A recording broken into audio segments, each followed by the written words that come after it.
오늘 은혜 주실 하나님의 말씀은 로마서 2장 6절부터 16절까지의 말씀입니다.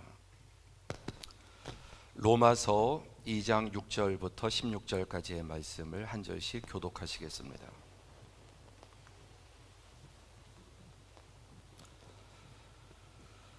하나님께서 각 사람에게 그 행한 대로 보응하시되 참고 선을 행하여 영광과 존귀와 썩지 아니함을 구하는 자에게는 영생으로 하시고, 오직 당을 지어 진리를 따르지 아니하고 불의를 따르는 자에게는 진노와 분노로 하시리라.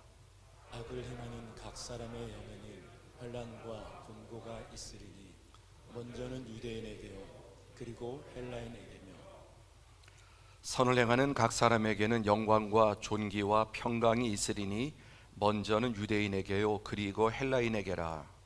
이는 하나님께서 외모로 사람을 취하지 아니하심이라.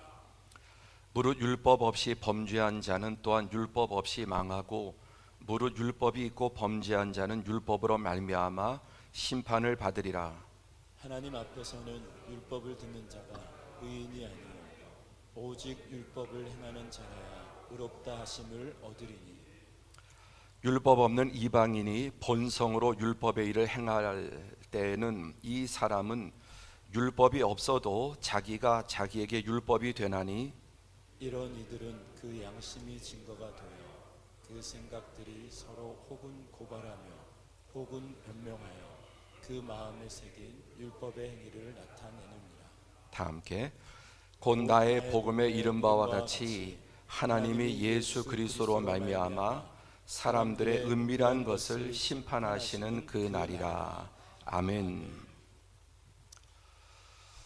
한 주간 동안도 이런저런 재난들 또 참 마음이 무거운 소식들이 가득하지만 우리 주님의 말씀대로 너희가 세상에서는 환난을 당하나, 이 세상에 환난이 있다고 말씀하시죠. 여러 가지 환난을 당하지만 담대하라. 내가 세상을 이겼다. 또 내가 세상 끝날까지 너희와 항상 함께 하신다고 말씀하셨습니다. 오늘도 여러 가지 환난과 어려움 가운데 있다 할지라도 우리 세상을 이기신 주님을 신뢰하고 또 믿음으로 승리한 우리 모든 성도들이 되시기를 축복합니다. 이번 주에는 이 코로나19가 또 많이 확산되어서 어제는 무려 166명으로 늘어났습니다. 더군다나 참 마음이 아픈 것은 이제 이런 확산이 교회, 사랑제일교회 또 용인 우리교회, 그런데 이 교회들이 여러분 정상적인 교회가 아닙니다. 이단이거나 또 너무나 많이 복음에서 이탈한 비정상적인 교회들입니다. 그래서 이 코로나가 확산되었을 때 회개하고 또 사과하기보다는 외부에서 테러로 뿌렸다, 그 교회에 들어와서 이 코로나를 감염시켰다, 누군가 의도적으로. 이런 말을 하는 거 보면은 참 이게 상식에 어긋난 정말 참 몰상식한 그런 판단, 신앙과 이 상식에서 너무나 어긋나 있기 때문에 이런 일들이 세상으로 하여금 더 교회를 더 이렇게 질리게 만들고 등 돌리게 만드는 요인들이 되는 것입니다. 이것도 하나의 해석의 문제죠. 해석에. 그렇게 하면은 당연히 코로나 감염될 확률이 많아서 특별히 요주의해야 합니다. 그렇죠? 교회가 주의 많이 해야 합니다. 그런데 그렇게 모이고 모여도 하나님이 보호해 주실 거다, 이런 말들을 하고, 이게 다 그릇된 신앙, 그릇된 해석, 또 정말 상식에 어긋난 이런 일들이 되는 것입니다. 어쨌든 그럼에도 불구하고 이 코로나의 감염은 어떤 교회나 예외이기가 어렵습니다. 그렇기 때문에 정말 하나님의 은혜를 구하고 또 특별히 상식적으로 주의하고 감염되지 않도록 최선의 노력을 기울여야 되는 것이죠. 지금 저는 이제 3주간에 걸쳐서 동성애, 성전환, 동성결혼, 차별금지법에 관한 이런 문제들을 좀 집중적으로 다루고 있습니다. 오늘의 말씀의 제목은 자연과 양심과 율법은 일치한다라는 말씀입니다. 이 세 가지 중에 하나만 어긋나도 이탈하게 되는 것입니다. 그래서 건전한 이 성경, 올바른 성경과 또 우리의 양심과 자연은 완전히 이 세 가지가 그야말로 하나의 삼위일체를 이루고 있다는 것이 말씀의 요지입니다. 지난주는 인간 악의 극치라는 제목으로 이런 모든 것의 시대적인 배경과 뿌리가 뭐냐, 말세적인 또 다원주의적인 철학과 문화의 영향이다. 자, 오늘은 이제 자연, 양심, 율법의 일치라는 제목을 통해 지금 제정하고자 하는 차별금지법이 법적으로 왜 문제가 되는가, 법적인 부당성, 상식에 안 맞다, 자연과 상식에 안 맞다, 뭐 성경은 차치하고라도 그 부분을 좀 집중적으로 말씀을 드리고, 이제 다음 주는 마지막으로 선하고 지혜로운 싸움, 이 모든 것에 대한 성경적인 결론과 성경적인 올바른 대안, 또 이 대안과 대응도 성경적이어야 하고 또 상식적이어야 하는 것입니다. 그러니까 이런 것들이 다 일치되어야 좋은 결과를 맺게 됩니다. 아무리 이게 부당하다고 해서 교회가 부당하게 대응하면은 교회도 부당해지는 겁니다. 그래서 이 세 가지까지를 말씀드리고자 합니다. 자, 이 세 가지의 문제가 참 이제 우리가 주목하는 이유는 이제 죄악의 합법화, 죄를 합법화하고 그리고 의를 불법화하는 것이 문제다라는 말씀을 드렸습니다.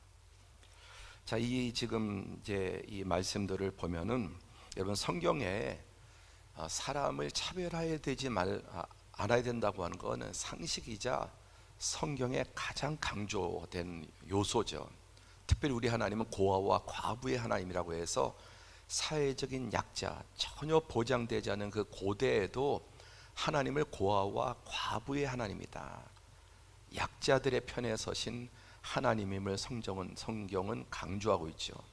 또 죄인의 하나님, 이런 모습들을 보면은 성경에는 이 차별에 대한 말씀들이 너무나 많이 나옵니다. 그래서 거기는 헬라인이나 유대인이나 헬라파나 모할레파나 야만인이나 수구디아인이나 종이나 자유인이나 차별이 있을 수 없다.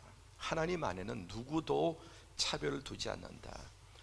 그들이 오해한 유대인과 이방인의 이것도 차별의 문제가 아닌데 잘못해서 성경을 잘못 해석해서 선민의식에 왜곡된 선민의식으로 차별을 합니다.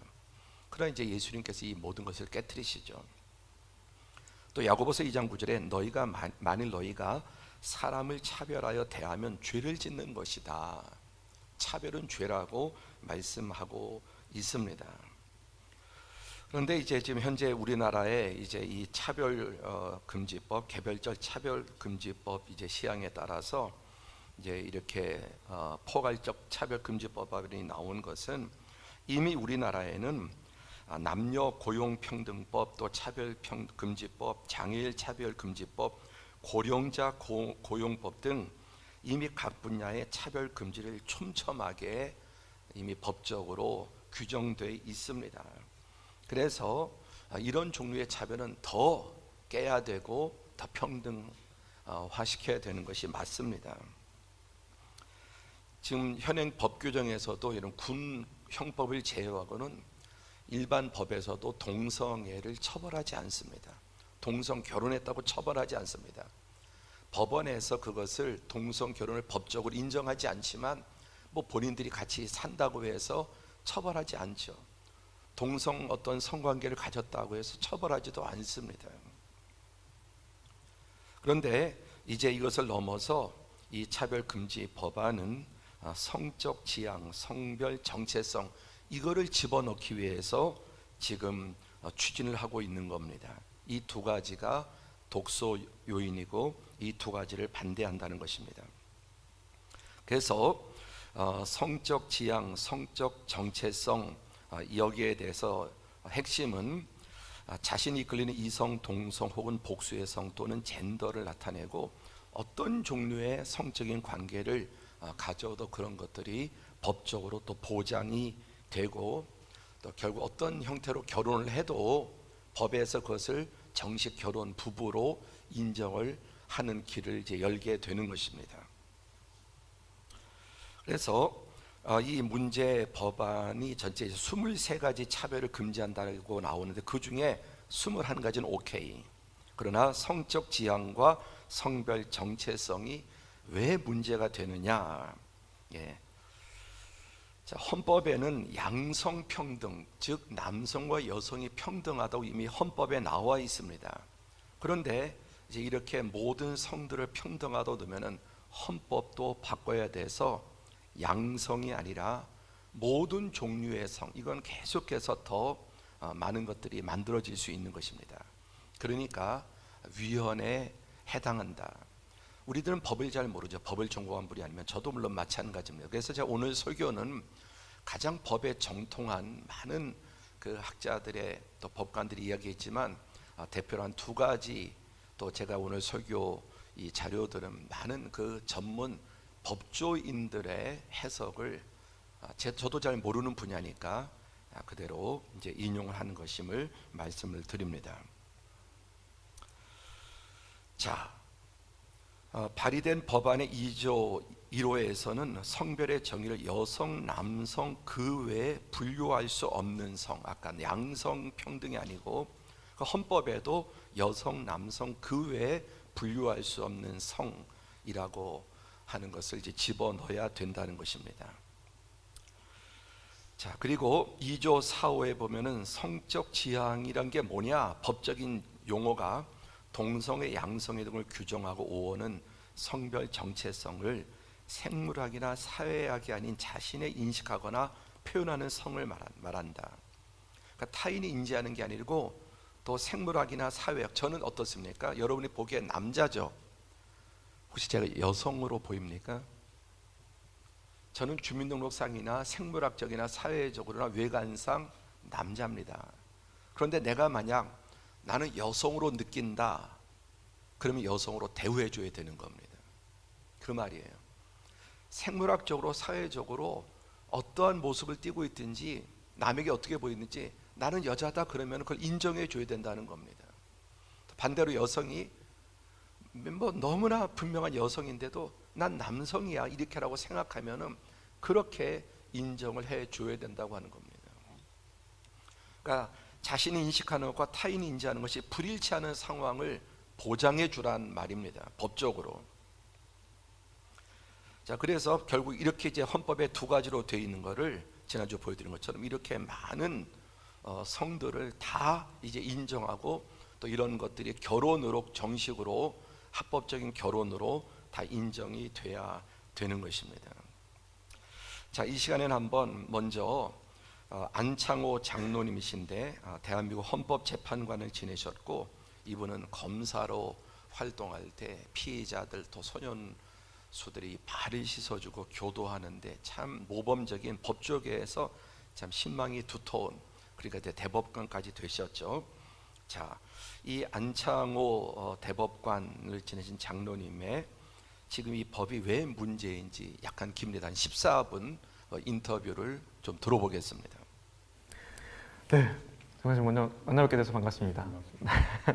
사실 오늘 포괄적 차별금지법과 관련된 말씀 나눠볼 예정인데요. 지난달 29일에 사실 발의가 됐습니다. 처음 법안을 받아 보시고 나서 첫 느낌은 어떠셨어요? 그 내용을 보니까 이거는 국민의 평등이라는 이유로 국민의 자유권 또 기본권을 너무 제약하는 거다, 이런 인상을 받았고, 또 이것이 결국에는 이런 식으로 시행되다 보면은 역차별 현상이 나타날 수 있다, 이런 인상을 가졌습니다. 3조에 해당하는 부분을 좀 지적을 해주셨어요. 특히 이제 차별 행위 부분에서 그 개념이 불명확하고 좀 추상적이고 또 주관적 개념으로 구성되어 있다, 이렇게 지적을 해주셨거든요.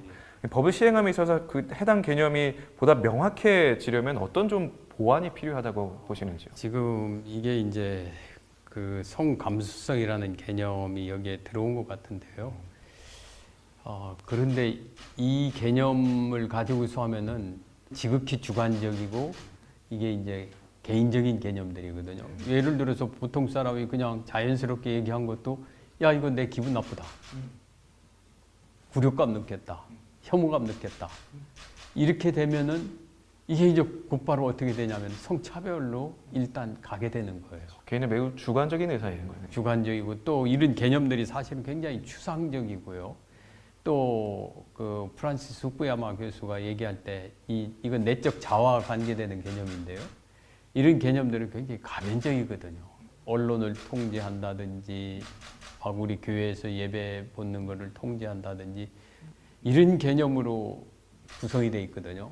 이 굉장히 중요한 부분들이 이런 식으로 하면은 국민의 소위 말하는 그 기본권, 자유권 이걸 너무 제약하는 바가 커집니다.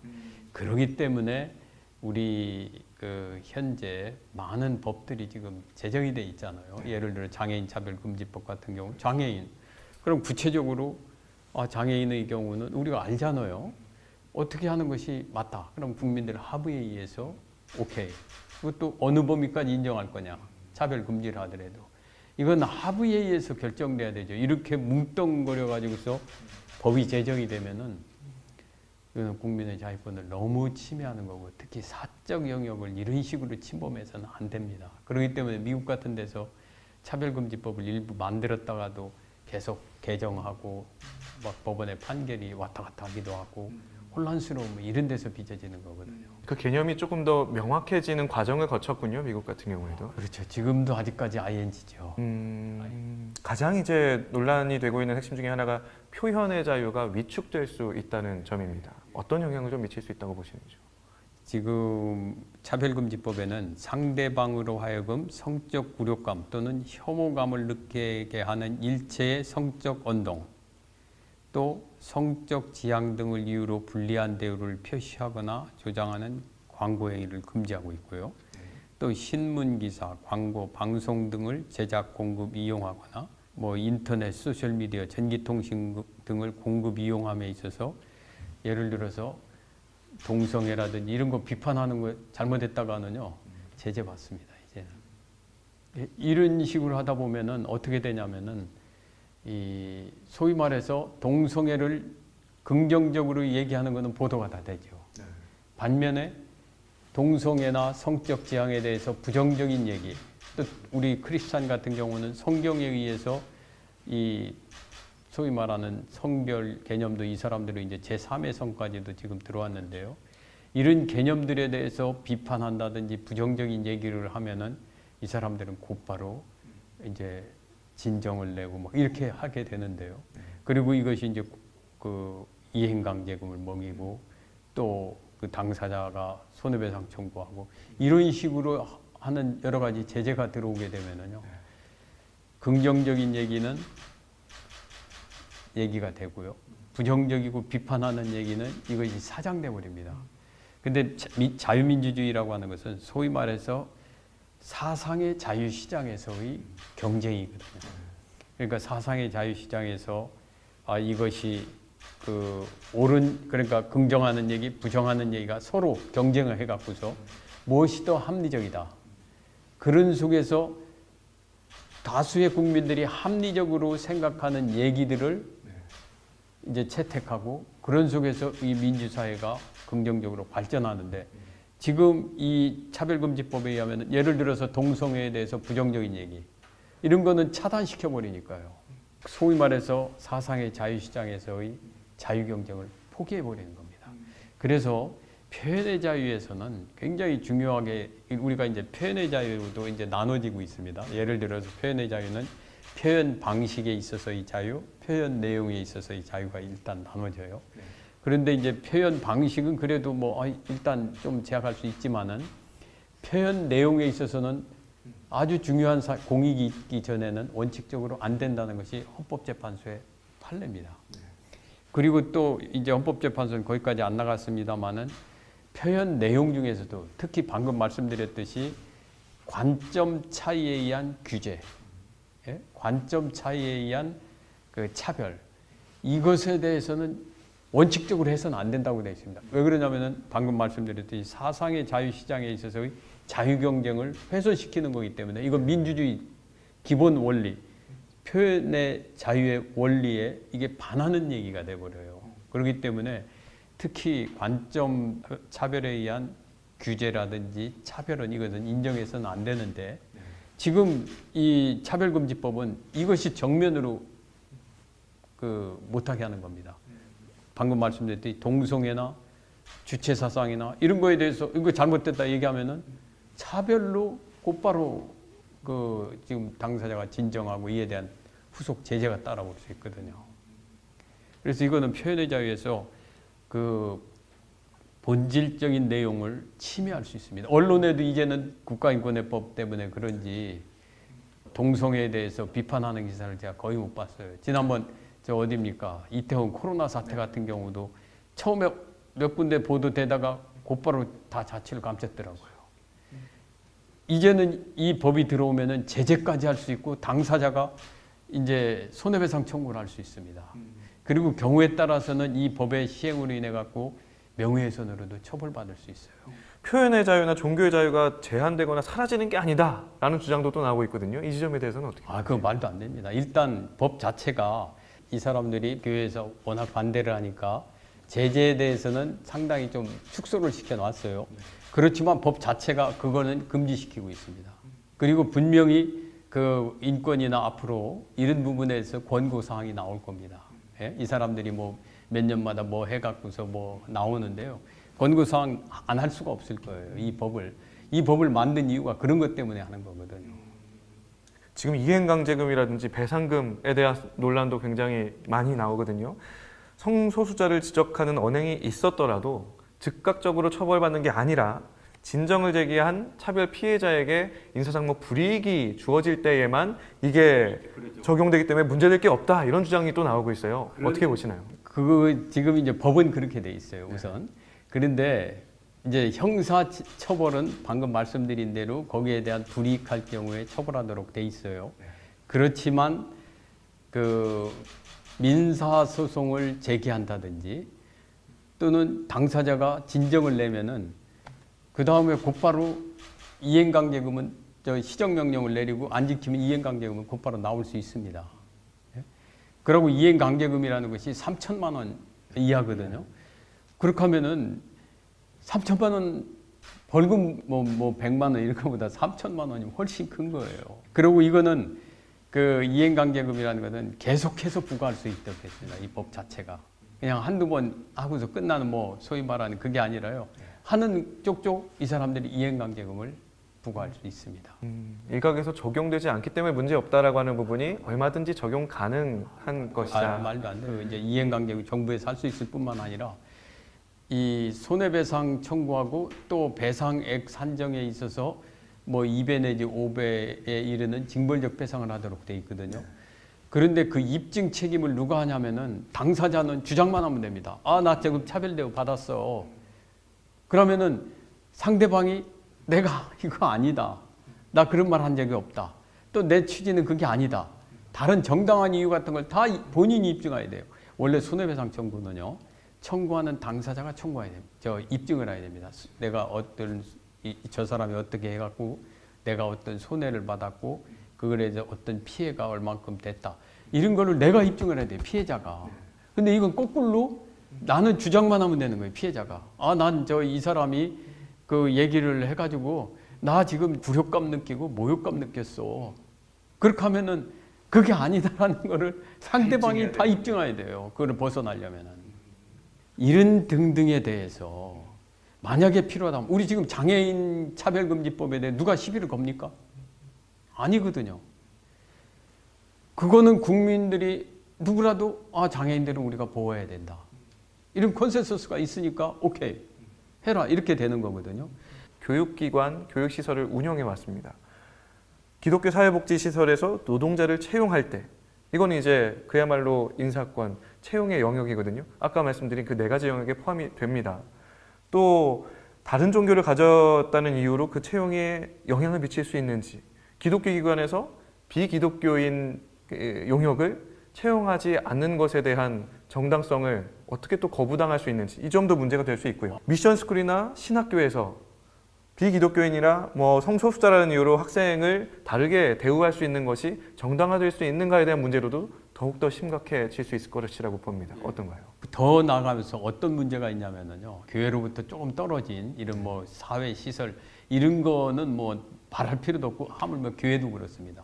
이제 교회에도 예를 들어서 교회도 직원들 채용하지 않습니까? 뭐 운전하는 분들이라든지 또 뭘 하는 분들이 있는데 예를 들어서 교회 이슬람교인이 와가지고 나 해달라. 또 동성애자가 와서 나 채용해달라. 그거 안 돼 하면은 곧바로 이 법에 걸리게 돼 있어요. 지금 시설에 있어서 고용 뭐 이런 거 차별 다 금지하기 때문에. 목사님도 동성애자가 와서 나 여기 어플라이를 딱 했는데 당신 저 동성애이기 때문에 안 돼. 하지 않습니까? 목사님도 거절하면은 이 법에 의해서 처벌받게 돼 있습니다, 지금. 그런 사회복지시설, 뭐 병원, 학교 이런 거는 말할 필요도 없고요. 하물며 교회 자체까지도 이 법에 의하면 지금 제재가 들어오게 돼 있습니다. 이런 법을 어떻게 하라는 겁니까? 그 역차별에 대한 문제가 발생할 수 있는데 역차별 어떤가요? 그러니까 쉽게 얘기해서 이렇습니다. 이제 방금 말씀드렸듯이 그 교회에서 또는 이제 일반 뭐 교회를 떠나서 있지 않습니까? 고용하는 사람도 이제 일반 기업체라고 해봅시다. 기업체의 경우에 있어서 이제 성적 소수자가 왔어요. 예? 그러고 이제 다른 사람들도 똑같이 다 왔는데 예를 들어서 이제 그런 주장을 할 수 있을 거 아닙니까? 나 성적 소수자입니다. 주장하면 훨씬 유리해요. 그러면은 쉽게 얘기해서 그 실력이 없을 때 그렇게 얘기하면은 그러고서 이제 실력이 없어서 사실은 떨어뜨렸어요. 그러면 이 사람은 뭐라고 하냐면은 내가 성적 소수자라고 해서 나를 떨어뜨렸다. 이제 이 사람은 그렇게 주장하는 겁니다. 그럼 아까 얘기했듯이 그걸 모든 것을 누가 입증해야 되냐면은 성적 소수자로 떨어뜨린 것이 아니라는 것을 입증을 누가 해야 되냐면은 경영주가 해야 돼요. 그렇게 되면 어떻게 되겠어요? 어지간하면은 성적 소수자들을 귀찮아서라도 하게 돼 있거든요. 사회 제도라는 게 있지 않습니까? 사람들이 많은 경우에 귀찮아서 괴로움 당하기 싫어가지고서 하는 경우가 굉장히 많아요. 이게 이제 그런 현상을 빚어지게 되다 보면은 성적 소수자들이 우대를 받는 결과를 초래합니다. 이제 실질 사회 영역에 들어가서는 이왕이면은 성적 소수자다 나는 이렇게 하면은 유리한데요. 아까 말씀드렸듯이 실력이 없어서 떨어뜨렸다는 거를 입증하는 게 아니라 다른 거를 막 구체적으로 얘기를 해야 되거든요. 그동안 이제 주장을 해왔던 것이 성소수자가 그야말로 소수자이기 때문에 받았던 차별이 심리적인 위축으로 분노를 예, 지금 대법관을 지내신 법조인이 왜 이 차별금지법이 법적으로 문제가 되는가에 대해서 조목조목 말씀하고 있는데 전체 영상이 한 30분 넘습니다. 그건 이제 오늘 예배 끝나고 다 카톡으로 보내드리겠습니다. 그런 것들을 꼭 좀 관심을 가지시고 보시고 교회뿐만 아니라 앞으로 기업을 경영하거나 뭐 장사를 하더라도 이런 부분들이 다 심각하게 해당이 되게 되어 있습니다. 자, 여기 이제 뭐 금지 대상 차별 내용이 아까 말씀드린 것처럼 뭐 23가지가 있지만 그 중에 성적 지향, 성별 정체성의 이제 문제가 심각하게 이들을 차별하지 말라는 겁니다. 그리고 그것이 틀렸다든지 뭐 적대적 모욕적 환경을 조성하고 또 신체적으로나 정신적으로 고통을 주면 안 된다. 근데 그걸 뭐 고통을 주려고 하는 게 아니라 잘못됐다고 말하는 거죠. 또 우린 세상에서 하면서 끊임없이 이런저런 문제에 서로 의견이 달라서 뭐 대화도 하고 다툼도 하고 또 그런 것 때문에 스트레스도 받습니다. 근데 이 부분에서는 일체 그렇게 하지 말라는 것도 문제가 되는 것입니다. 또 뭐 광고라든지 뭐 특히 뭐 교육 이런 데서 가장 심각하게 이제 문제가 되고 고용도 전혀 배제할 수 없는 부분들이 전방위적으로 일어나게 됩니다. 자, 이제 피해를 입었다, 이제 내가 차별을 당했다라고 국가인권위원회에 진정을 하게 되면은 이제 이 국가인권위원회가 사실은 국회보다 더 가장 상위적인 무소불위의 권한을 행사하도록 앞으로 이렇게 법적으로 나가게 되어 있다고 하는 겁니다. 그래서 국가인권위에 진정을 하게 되면은 이제 시정명령을 내리죠. 그런데 그 사실이 내가 느꼈다 그러면은 내가 그렇게 느꼈다라고 피해를 봤다고 생각하면 그 감정을 이렇게 하면 그게 인정이 된다는 겁니다. 어떤 증거나 이런 것들이 있는 것이 아니라. 그래서 국가인권위에서 이제 그렇게 하지 말라고 권고를 하는데 듣지 않으면 이제 여러 손해배상, 이행강제금, 또 그 다음에 징역 등등 이렇게 여러 가지 법적으로 이렇게 이런 것들이 이렇게 빨간색으로 규정이 돼 있는 겁니다. 그래서 시정 권고를 받았는데 이행하지 않으면 이제 3천만 원 이하의 강제 이행금을 부과하고, 이게 10번이고 계속 또 할 수 있고 또 할 수 있고, 처음에 뭐 300만 원이었는데 말 안 들어 그럼 500, 안 들어 1000만 원, 이런 식으로 계속 반복해서 할 수 있다는 겁니다. 그리고 또 이제 소송이 이제 들어가게 되면은 이 고발한 사람의 소송비를 국가인권위원회에서 세금으로 이것을 지원해 준다는 겁니다. 그러나 이것을 이제 차별했다고 하는 가해자는 자기가 다 이 모든 것을 해야 되지만, 이 부분에 대해서는 이 성차별, 성소수자 등등 이렇게 내가 차별당했다고 하면은 그 재판 비용이나 이런 모든 필요한 비용을 국가에서 지불하도록 그렇게 법을 지금 위반하고 있습니다. 그러나 가해자로 지목된 사람은 자신의 소송 비용을 또 다 물어야 되고요.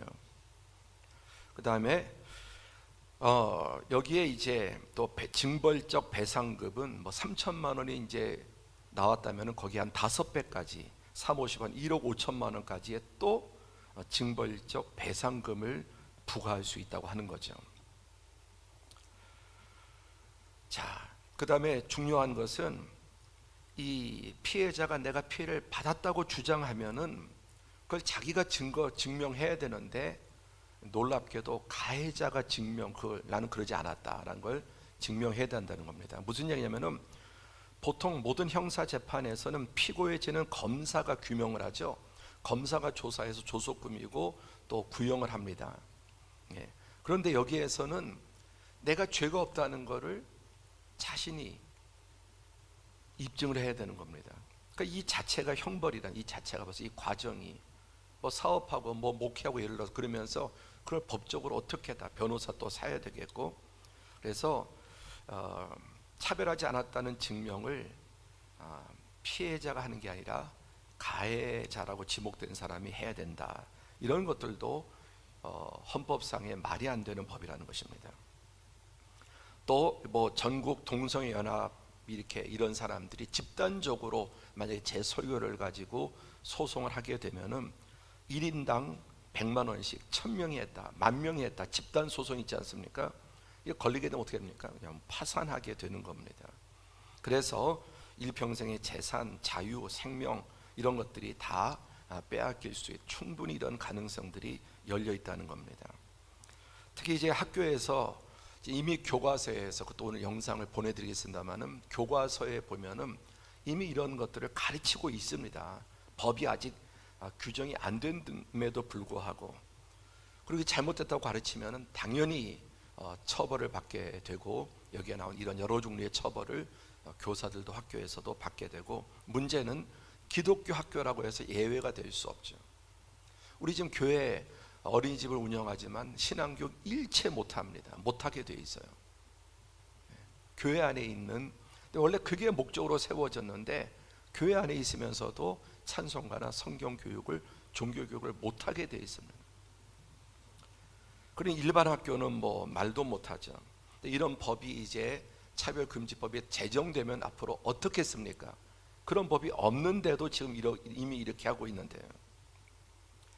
자, 여기 학교 교육의 내용들을 보면은 특별히 여러분 뭐가 제일 눈에 띕니까? 성별 등에 대한 차별, 성별 등 계속해서 이 성별을 남성, 여성이 아니라 이제는 이 수많은 50개가 넘는 다양한 이 성들이 다, 그러니까 이 모든 이 법의 지금 타겟이 뭐냐면은 이 차별금지법에 바로 이 동성애라든지 이런 것들을 합법화시키기 위해서 다른 것들을 다 묶어, 이미 그런 법들이 있는데 그걸 다 묶어서 함께 끌고 들어가는 거죠. 진정한 목적은 바로 이 동성애라든지 성전환, 이것을 보장해 주기 위한 술수가 담겨 있다는 겁니다. 자, 이 조용길 변호사는 서울대학교 법학과를 졸업하고 서울지방법원 판사를 지냈고, 또 뭐 우리나라 최고의 김앤장 법률사무소 법조에서 일한 변호사입니다. 지금 법무법인 INS 대표시고 뭐 올해 변호사도 수상하시고 또 YM 예수전도단 또 소형공부 담당도 하시는 장로님이신데 아주 엘리트 법조인이죠. 이분이 지금 기독교를 대신 대표해서 아까 안창호 장로님 같은 이런 법조인들이 이런 싸움을 법적으로 하고 알리고 있습니다. 이제 다음의 내용들은 이분이 정리해 준 그런 내용들입니다. 차별금지법을 대충 보면 다 지지하게 돼 있다는 거예요. 인권을 보호하고 부당한 차별을 막아주는 법이다. 그래서 그냥 대부분 들어보면 다 찬성하게 돼 있는 겁니다. 실체를 알려주지 않기 때문에. 근데 모르면 찬성하고 알면 일반 시민도 반대한다. 이미 2년 전에 KBS에서 차별금지법에 관한 토론을 했습니다. 이때 이분이 나와서 진중권 교수 아주 완전히 콧대를 눌러놓고 너무 아주 명쾌하게 법조인이니까요. 그렇게 했는데 이것을 본 유튜버가 6, 7만 명이 봤고 3,000개 댓글이 달렸는데 90%가 반대한다. 90% 일반인들도 이거 잘못된 거구나, 법적으로 문제 있구나. 그러니까 바로 알기만 하면은 기독교인이 아니더라도 정상적인 상식이 있다면 반대한다는 겁니다. 자, 그리고 이 법은 상당히 상위의 법으로 발의되어 있어서 나머지 법들이 이 법에 다 줄을 맞춰야 된다는 겁니다. 이게 하등의 법이 아니라 높은, 또 헌법까지 양성평등에서 모든 성으로 헌법까지 바꾸는 법이죠. 하위법이에요. 자, 앞으로 대한민국 헌법의 상위 평등법과 관련된 법령을 제정 개정하는 경우나 관련 제도 정책을 수립하는 경우에 다 이 법에 맞춰서 바꿔야 된다는 겁니다. 모든 나머지 법, 조례 말할 것도 없이. 그리고 차별 시정 기본 계획을 5년마다 시행, 정부가 5년마다 계속해서 시정해서 더 강화해 나간다는 겁니다. 그러니까 온 나라 전체 법을 여기에다가 다 꿰어 맞추는 전략이 있는 겁니다. 그리고 정부가 기본 계획을 수립할 때 5년마다 이것을 계속 보완하는데 국가인권위원회가 제출하는 권고를 존중해야 된다. 이 말은 그대로 가는 겁니다. 인권위원회가 정말 아주 전가의 보도를 휘두르게 되어 있는 거죠. 또 국가인권위는 정부기관 모든 우리나라의 다른 기관들에 대해서 이 지침을 내리고 여기에 의견을 들어야 된다고 구조에 또 나와 있습니다. 그래서 앞으로 국가인권의 지도에 따라서 평등 문제에 관한 국가의 모든 것이 이 법의 취지에 부합하도록 지금 시정하도록 되어 있는 겁니다. 이거 하나 제정되면 일파만파로 계속해서 나머지 것들이 따라가야 되는 것입니다. 자, 이제 마지막으로 오늘 말씀 자연 양심 율법의 일치라는 제목입니다. 여러분, 이런 꽃을 보셨습니까? 이 후쿠시마의 방사능 유출로 기형적인 이 비정상적인 꽃이죠. 자, 후쿠시마 앞에 바다에 잡힌 물고기입니다. 또 거기에 동물 고양이의 모습이 이렇게 흉측하게 병들어 있습니다. 이 개구리 머리가 3개나 달린 하나에 이런 것들이 이렇게 다 비정상적인 방사능 유출로 일어난 참 아주 비참한 결과들이죠. 바다의 물고기도 이런 식으로 이렇게 지금 물고기가 잡히고 있다고 하는 겁니다. 지난번 보였던 이 퀴어의 동성애 레이디 가가의 이런 모습들 참 기괴하죠. 자, 이 퀴어라고 하면 동성애자들이 자기들 이 모든 것을 이제 퀴어라고 하는데 이상한 또 괴상한 이런 뜻을 가지고 있습니다. 레즈비언, 게이, 양성애, 트랜스젠더들을 지칭하는 단어입니다. 퀴어란 말이 기괴한, 이상한 이런 뜻이에요. 자기들도 그렇게 자기 공동체에 대해서 이름을 붙입니다. 이 자연의 법칙이 모든 것들은 병들고 왜곡된 거죠. 이런 것은 인간의 죄로 인한 재앙이어서 불쌍히 치유를 해야 되지만 이것은 인간이 스스로 지금 이렇게 자기를 만들고 바꾸는 겁니다. 여러분, 태어날 때 좀 기형이 이렇게 태어난 분들은 우리가 긍휼한 마음으로 어찌든지 국가적으로 돕고 또 이런 부분을 교회에서도 특수한 그런 그분들을 잘 이렇게 살 수 있도록 하는 이런 것들은 계속해서 하지만 이 동성애는 탁월한 것이라고 말하지만 탁월한 것이 아니라 그렇게 또 치료받아야 될 것인데 스스로 이렇게 만들고 바꾸고 이렇게 하는 것이죠. 자, 이 자연의 법칙에 지금 보여드린 이 모든 것들 어긋난 거죠. 잘못된 것입니다. 이 모든 것들이 인간의 죄로 인한 또 탐욕으로 인한 잘못 오용함으로 인해서 나타난 자연계의 재앙으로 이어지는 것입니다. 이런 걸 보면 모두가 다 우리의 비정상이다 그렇게 말하지 않습니까? 순리에 어긋난 전기도 플러스 마이너스가 있어야 여러분 전기가 작동이 되고 만물이 음양의 원리가 있고 암수가 있고 이 자연 법칙에 다 이렇게 해서 정상적으로 세상이 평탄하게 생육하고 번성하는 것입니다. 나사도 이런 볼트와 너트가 정상적으로 맞아야 거꾸로 돌리면 백날을 돌려도 들어가지 않고 빠가가 되는 빠가. 이게 순리에 어긋나서 생기는 일입니다. 자, 그럼 인간의 모습 가운데 여러분, 이거 독일에서 동성 결혼을 3명이 이제 함께 결혼하는 것도 이미 이렇게 앞으로 나가요. 3명이 함께 여자 셋이서 가정을 이루게 법적으로 보장이 되고요. 중국에서는 60이 넘은 할아버지들이 또 동성 결혼을 합니다. 아시아에서는 최초로 대만에서 동성 결혼법이 합법화되었습니다. 이날 하루에 300명의 동성 커플이 이제 등록을 하죠. 아직 우리나라는 막고 있는데 이 차별금지법이 통과되면 동성 결혼도 이런 일들이 우리나라에서도 지금 기다리고 있는 수천 쌍이 결혼 신청을 하게 될 것입니다. 아이들을 입양해 낳은 게 아니죠. 여기서 자라는 아이들은 어떻게 될까요? 여성 둘이서 또 아이를 입양해서 낳을 수 없으니까 입양해서 여기서 자라는 아이들은 어떻게 될까요? 남자들이 이렇게 또 다 입양을 해서 이 아이들은 그냥 자동적으로 이 동성애가 정상적인 것으로 이렇게 인식하며 자라게 되고 또 동성애 이슬람의 자녀들이 이슬람이 되고 또 우리 그리스도인의 가정의 자녀들이 그리스도인 되는 것처럼 자동적으로 이런 현상들이 세상에 퍼져나가게 됩니다. 지금 전 세계 35개국이 동성애 결혼을 인정하고 17개국은 입양도 허락을 법적으로 하고 있습니다. 앞으로 더 이보다 퀴어 해괴망측한 일들이 벌어지게 될 것입니다. 그런데 여러분 이제 우리도 반대로 이런 것들이 언론이 장악을 하고요. 지금 아주 잘못된 그런 진보라든지 이런 언론들이 장악을 하고 있어서 방송가의 드라마나 뭐 쇼나 여러 가지 모든 프로그램에 점점 더 동성애자들이 그들이 피해받고 있다, 또 사회가 가해하고 있다, 특별히 기독교 이런 것을 프레임을 씌워서 점점 더 이렇게 의식을 바꿔서 이미 상당히 이런 의식들이 우리나라 가운데서도 가득해 있습니다. 자, 로마서 1장 1절에 보면 그가 만드신 만물에 분명히 보여 알려졌다. 이 하나님의 창조 원리 속에 자연계 속에 지금 말씀드린 것처럼 음양과 전기 플러스 마이너스 남녀 암수 이런 모든 세상의 정상적인 것이 창조 원리 속에 분명하게 보여 알려졌기 때문에 핑계할 수 없다는 겁니다. 근데 국가인권위원회에서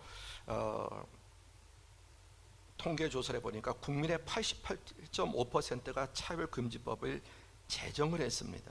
찬성한다고. 그런데 다시 기독교 기관에서 그 내용을 알려주면서 조사를 했더니 46%가 반대하고 찬성은 38%로 줄어들었습니다. 거의 90%가 찬성하다 내용을 알려주고 찬성하냐 물었을 때는 절반으로 뚝 떨어지게 된 겁니다.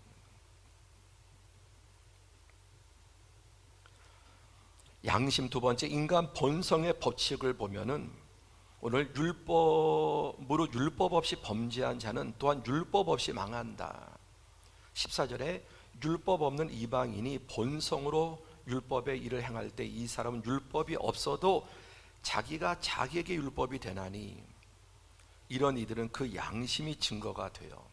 내면에서 스스로 고발하고 변명하고 합리화하다가 아니다 싸우고 있잖아요. 왜? 내면의 양심 속에서 율법이 없어도 복음이 없어도 첫째는 자연법으로 두 번째는 하나님이 만들어주신 인간의 양심 속에서 그게 율법의 역할을 한다는 겁니다. 근데 자꾸만 이게 왜곡이 되고 교육이나 환경에 의해서 이 양심을 어둡게 만들고 왜곡되게 만들고, 지난주에 말씀드린 것처럼 악이 선으로 선이 악으로 되도록 이렇게 만들어가고 있는 겁니다. 그러나 성경은 인간 양심 본성에 뭐가 옳고 그르고 자연적으로 당기고 거절되는지, 여러분 아이들이 태어나서 교육하지 않아도 오감을 통해서 싫은 거 좋은 거, 그렇죠? 싫은 거 좋아, 소리도 아주 나쁜 무서운 소리, 좋은 소리, 자장가, 또 감촉도 거칠고 아프고 한 것과 부드러운 것과 차가운 것, 뜨거운 것, 적당한 것, 귀에 들리는 것, 눈에 보는 모든 오감이 인간의 본성상 어울리고 좋은 게 있고 싫은 게 있는 겁니다. 오늘 성가대께 찬양하다 보니까 좀 중간에 음이 많이 좀 몇 번 흐트러지는데 일부러 이렇게 고개 들지 모르지만 이게 뭔가 정상에서 약간 벗어난 소리가 나는 그 인간의 본성상 그런 것, 이게 좀 이상한데 안 맞는데 화음이, 그런 거 느낄 수 있는 거거든요.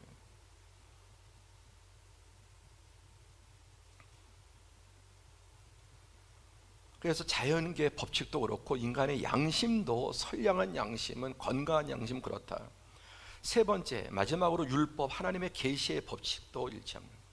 12절에 보면은 무릇 율법 없이 범죄한 자는 율법 없이 말하고 율법이 있고 범죄하는 율법으로 말미암아 심판을 받으리라. 제일 무서운 게 율법을 받은 사람이에요. 복음을 받은 사람입니다. 자연계, 그 다음에 양심에, 거기다가 우리처럼 율법을 직접 받은 사람은 책임이 더 큰 겁니다. 무학자보다 고등교육을 받은 사람이 더 사실은 책임이 큰 것처럼.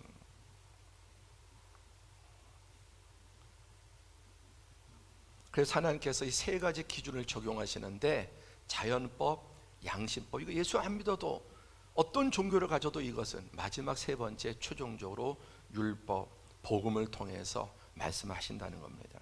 그게 뭡니까? 여러분, 이 위에 두 동성애 사진과 밑에 사진을 보세요. 이게 인류가 지금까지 유사 이래로 가지고 왔었던 거예요. 그런데 이제 이 모든 것이 뒤집히는데, 이것은 자연에도 안 맞고 양심에도 안 맞고 하나님의 법에도 안 맞는다라는 것입니다. 오늘 말씀의 제목, 여러분, 사격, 이 사수가, 선수가 또 군인이 명중을 하려면 이 사람의 눈과 총과 표적이 하나가 될 때만 적중합니다. 성경은 그것을 의라고 말해요. 의. 하나님께서 모든 것을 계획하시고 이 자연과 양심과 하나님의 법에 일치하도록, 이 중에서 눈과 총과 표적이 하나만 어긋나도 불발되는데, 그것을 이렇게 맞았을 때 이게 의고, 이게 어긋나면은 이게 바로 하마르티아라는 말이 표적에서 빗나갔는데 어떻게 빗나가냐? 눈이 잘못됐든지 총이 잘못됐든지 표적을 바로 맞추지 못했을 때, 세 가지가 일치할 때 명중이 되고 이게 의고 선입니다. 그런데 이 차별금지법은 자연법에도 안 맞고 생식이 안 되잖아요. 동물도 식물도 그러면 아무것도 세상에 생겨날 수 없죠. 양심에 안 맞습니다. 어거지로 그들이 완악하게 화인 맞은 양심으로 그렇게 하는 것입니다. 더더욱 하나님의 법에 어긋나게 된 것입니다. 여러분, 지난 5월 18일 총신대학교, 우리가 속한 교단, 저도 거길 나왔고 우리 모든 교육자들이 이렇게 이 교단의 신학교에 나와서 공부를 했죠. 그런데 여기에 가르치는 기독교 윤리 이상원 교수님, 저도 이분한테 배웠는데 기독교 윤리학을 가르치는 분인데, 수업 시간에 대학생들에게 이 동성애에 대한 것을 이제 교육하기 위해서 이 성적으로 뭐 남성끼리 하고 이런 것들을 조금 이제 리얼하게 강의를 하셨던 것 같아요. 그래서 고발이 들어왔어요. 신학교에서 고발이 들어왔습니다. 성희롱을 했다. 그것을 강의 듣는데 여학생들이 많이 불편했다. 또 남학생들이 불편했다고 고발했습니다. 그래서 총신대학교 이사회가 이 이상원 교수는 해임하고 또 부총장 김지찬 교수 또 문모 김모 교수를 정직시키고 또 감봉을 시켰습니다. 이게 지금 우리 합동교단 신학교에서 일어난, 왜냐하면 지금 이사회를 여러분 관선이사들이 들어와 있어요. 관선이사들이 우리 신학교에서 기독교 윤리학과 교수가 동성애를 비판하다가 해고가 됐습니다. 이제 정년을 1년밖에 안 남겨두신 분이에요. 그런데 이제 법원에 지금 제소해서 해임이 이제 무효가 됐습니다. 다행히 무효가 됐습니다. 근데 이게 아직까지도 포괄적 차별금지법이 발의가 안 됐는데도 이런 일이 벌어지면은 앞으로 이것이 법제화됐을 때 어떤 일이 벌어지겠는가? 말씀을 맺겠습니다. 자, 오목 게임, 오목을 웬만하면 하시죠. 자, 여러분이 검은 돌을 들고 있다면 여러분 차례면 어디다 놔야 될까요? 자, 이 하얀 돌을 가지고 있는 사람 다음에 어디에 놓을까요? 이거는 너무나 명리학 관항한 겁니다. 그렇죠? 여러분이 검은 돌을 가지고 있다면 어디를 막아야 합니까? 지금 검은 돌이 교회 상황입니다. 하나만 더 놓으면 지는 겁니다. 게임에서. 그런데 세상은 여기다가 놓으라고 말을 합니다. 이 화살표에다가. 여기다 돌을 놓으면 막을 수 있습니까? 오늘 교인들 가운데서도 관심도 없고, 제가 이 긴 시간을 3주나 걸쳐서 영상을 인용하고 있는 이유가 너무나 바쁘고 힘들기도 하지만 관심이 없는 거예요. 그 가운데 지금 이런 상황이 벌어졌는데 마지막 막아야 될 게 어디입니까? 어디를 막아야 합니까? 이번에 한 수 놓치면 게임에서 지는 겁니다. 그리고 앞으로 일파만파로 점점 더 이 모든 일들이 온 세상을, 우리나라를, 우리 자녀, 손주들, 우리 시대도 덮치게 될 것입니다. 기도하겠습니다.